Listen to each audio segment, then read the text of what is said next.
देश दुनिया की हर वड्डी खबर दे हुणे डाउनलोड करो number 1 news app Dainik Savera times. France की समाचार वेबसाइट मीडिया पार्ट ने एक बार फिर राफेल लड़ाकू विमान सौदे में भ्रष्टाचार की आशंकाओं के साथ सवाल उठाए हैं। इसी के चलते ये मुद्दा फिर से सुप्रीम कोर्ट के कटघरे में आ खड़ा हुआ। आइए जानते हैं इस पर दैनिक सवेरा के मुख्य संपादक श्री शीतल विज जी के विचार।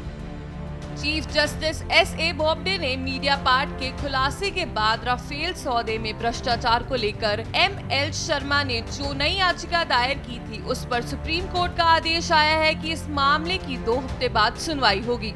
राफेल विवाद में 2 साल पहले मिली थी क्लीन चिट, अब फिर वह मामला खुल गया। भारत की नौसेना के लिए राफेल फाइटर जेट को उपलब्ध करवाना मोदी सरकार अपनी एक बड़ी प्राप्ति मानती है। ये डील पुरानी है, कांग्रेस के शासनकाल में शुरू हुई थी। अब मोदी काल में इनका पुनरीक्षण हुआ और ये डील सिरे चढ़ी। देश की नौसेना आक्रामक राफेल जेट विमानों से सज्जित हुई।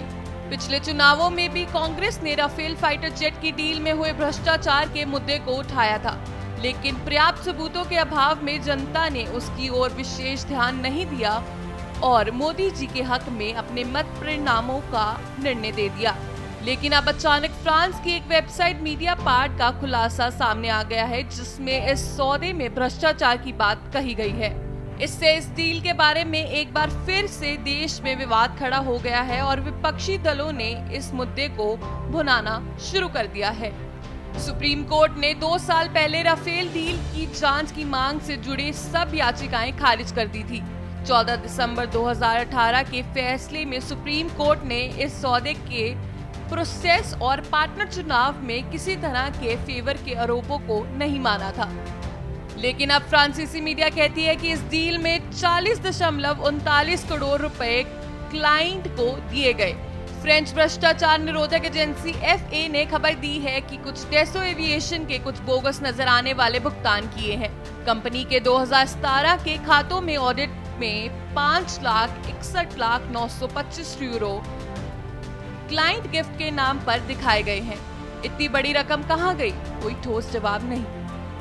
AFA के पूछने पर डेसो ने बताया कि उसने राफेल विमान के 50 मॉडल एक भारतीय कंपनी से बनवाए। 20,000 यूरो प्रति नग के हिसाब से भुगतान किया गया, लेकिन ये मॉडल कहां गए कोई पता नहीं चलता।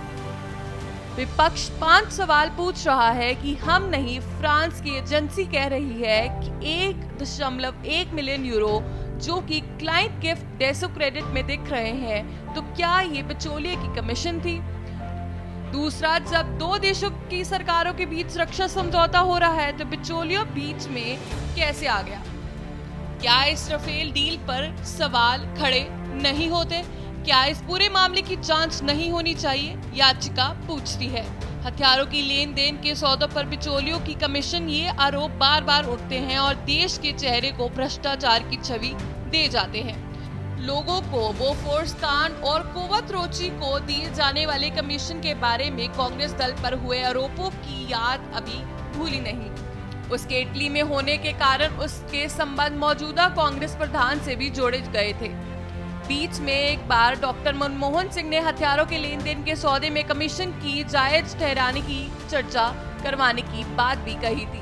चाहे ये बात किसी सिरे नहीं चढ़ी और ना ही ये कमीशन जायज है, लेकिन सत चरित्र और ईमानदारी का ढिंढोरा पीटने वाली सरकारों पर सौदों में लेन देन के आरोपों का लगते रहना एक ही बात प्रकट करता है कि देश की छवि भ्रष्टाचारी तेवरों में कोई कमी नहीं आई और इनका चुनावों की रेल पेल में आरोपों की हथियार के रूप में इस्तेमाल होना भी हैरान नहीं करता।